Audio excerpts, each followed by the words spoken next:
Hello everyone, Flanker here.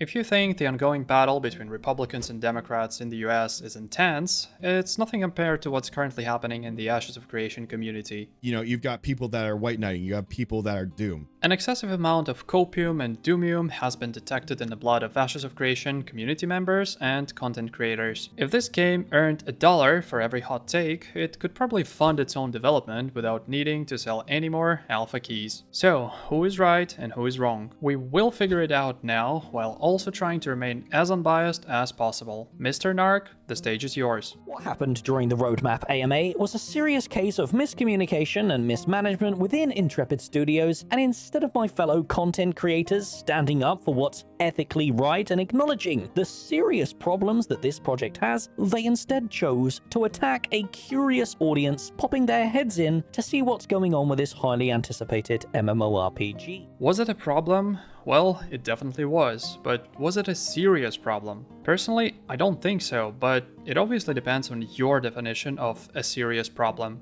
It's like asking if pineapple on pizza is a serious issue. Opinions may vary. Additionally, we have to acknowledge that Intrepid immediately responded to the community's feedback, which was definitely a step in the right direction. 4 years of patiently waiting just to be told that they're wrong, they're poor, they're idiots, and they simply don't understand the project and its 50,000 layers. If AMA was the first video someone saw about Ashes of Creation, they could definitely get the wrong impression about the project unless they took the time to learn more about it afterwards. In the meantime, it's always been much easier to label the project as either a scam or a game that will 100% succeed. This is simply human nature, as our brains prefer quick solutions even if they aren't always the right ones. It's like choosing fast food over a salad. Quick and satisfying, but probably not the healthiest choice in the long run. The sheer amount of elitism, toxicity, racism, sexism, homophobia, transphobia, xenophobia, anti-Semitism, and disingenuous arguments that I've read over these last few days has completely and utterly destroyed any shred of reputation we had. We are now labeled as a cult, with some creators even rejoicing in it like it's just a funny little game. Pretty much all communities have their loyal supporters and devoted haters.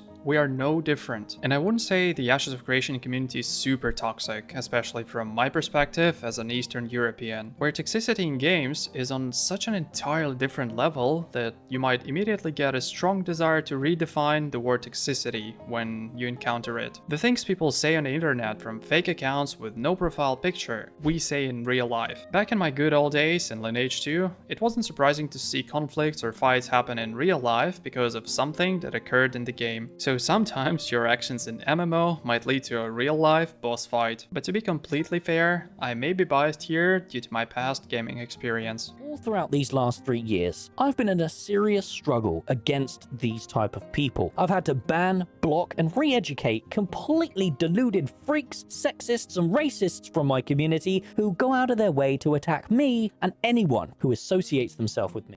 Welcome to the internet, my friends, where tribalism thrives. Whether you're a white knight or a full-time hater, neither of those extremes is the right path. Unfortunately, this is the reality of the internet, where people rarely face the consequences of their words and actions. Only time will tell who was right and who was wrong, unless it's 2008 and you've just insulted someone's mom in Lineage. In that case, you'll find out pretty fast. AMA presentation was filled with lazy spelling mistakes, misrepresentation, and an insane amount of vagueness that has once again raised more questions than answers. I partly agree and disagree with this, so let's break it down. Clearly, they made mistakes when it came to providing information about Alpha 2 and key sales. Nobody denies that, and they're aware of it themselves. That's why, shortly afterwards, they released a detailed article and addressed all the questions that arose as a result. Speaking of spelling mistakes, I don't think it's a huge issue at all, as it doesn't really affect anything. Saying something like, it's just another sign how little they care about their presentation and their community, would be an overreaction. And just to be clear, I'm not implying this about Narc, and I'm not trying to twist his words, because that's not what he said. And when it comes to vagueness, it's a double-edged sword. On one hand, let's be honest, our community has always been pushing them to give us dates for Alpha 2 and other milestones. On the other hand, some people literally go wild when those dates get postponed. We need to understand that development is a complicated process, especially at the scale of Ashes of Creation. There are so many variables and unforeseen circumstances that can either work in the developer's favor or against them throughout this time. It is truly a complex and multifaceted process. I'm sure that everyone wants to set a date and have a proper lunch, but unfortunately, it doesn't always work out that way. And when that happens, there's no way out of it. The developers are forced to choose between two bad options: a delay or releasing an unfinished product. We have seen the latter happen, and we all know pretty damn well what it feels like. You are not idiots for not understanding the scope of the game. You are not spreading misinformation for citing outdated information on the wiki, and your opinions are not worthless just because you play World of Warcraft, Guild Wars 2, or any MMO that isn't fucking Lineage 2. Ouch, that felt personal. It's a game I played for more than 10 years. By the way, if you're a fellow ex-Lineage 2 player, be sure to leave a like for your brother. Jokes aside, I totally agree with this statement, but there is something important I would like to add. Not knowing something isn't a problem, and it certainly doesn't make you an idiot. If you're fully aware that your current opinion is based on limited information and you understand what the Dunning-Kruger effect is, there are people with radical opinions on both sides of this argument who never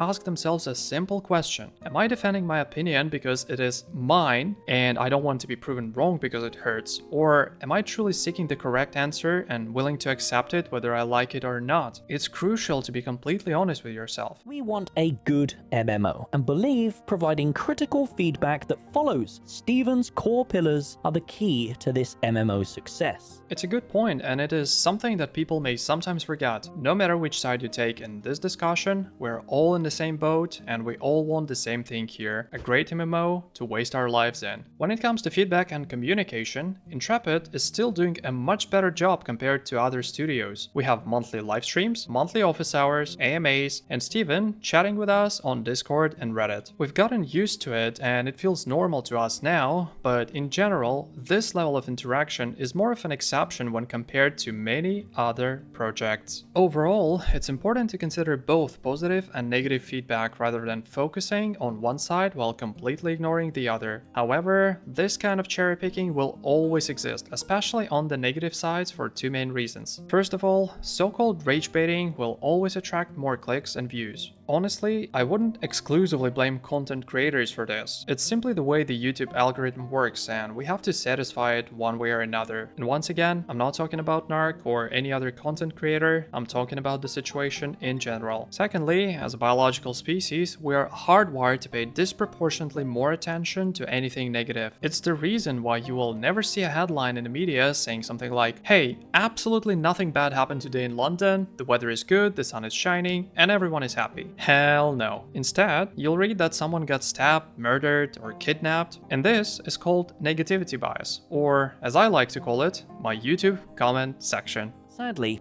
I consider Phase 1 to be an unfinished, untestable state for the public, and nearly everyone across the community agrees. Unfinished? Well, it's kind of hard to say because, once again, it depends on what exactly you mean by unfinished when it comes to Alpha 2. Is there anything they promised to be in Alpha 2 that isn't actually there, not even in Phase 3? Let me know in the comments if I'm missing something here. And untestable? Well, I'm not sure that untestable is the right word here. We'll find out whether it's testable or not during Phase 1, but I'd say it's too early to make such conclusions. Wouldn't you guys agree? Almost everyone now considers May 1st to be the real Alpha 2 date, but you've dressed it up in phases that do not align with what you've been selling these last 3 years. Okay, this part is an interesting one. While I may partly agree with this point regarding the amount of content available in each phase, there are certain things we must keep in mind. As I mentioned in my previous video, people will be able to play 5 days a week starting from December, which I wouldn't consider a deal breaker, especially for the average player. I might be wrong on this, so if you disagree, feel free to change my mind in the comments below. Next,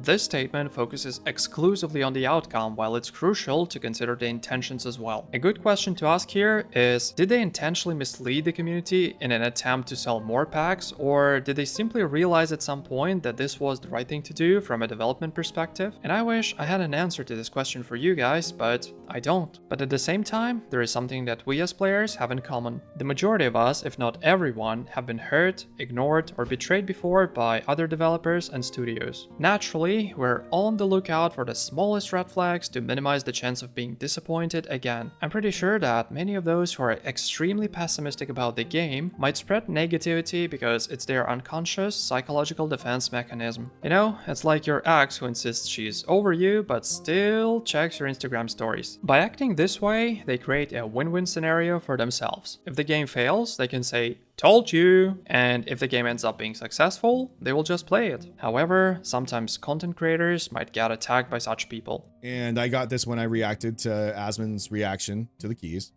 was that they come and they start attacking smaller creators. Think about it this way. If all those who now scream with full confidence that Ashes of Creation is a scam, if they had to swear on their lives that they would never play it, even if the game ends up being the best MMO of the century, how many of them would actually agree to do it? A rhetorical question for you to ponder. And if you need someone to troll or hate, feel free to do it under my videos. I don't mind it. You know, when your average Tuesday night looks like this.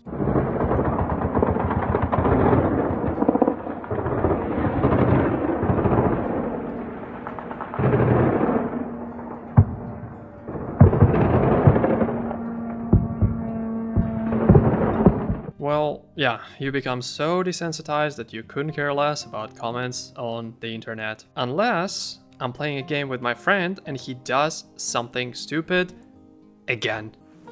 Блять, крути! Сука! Да блять! Харкает, Харкон? Держи их там нахуй. Блять. Тёма, ты можешь раз, блять, в своей жизни сделать то, что тебе нахуй говорит умный человек, блять? Поставь, сука, бимбу тут.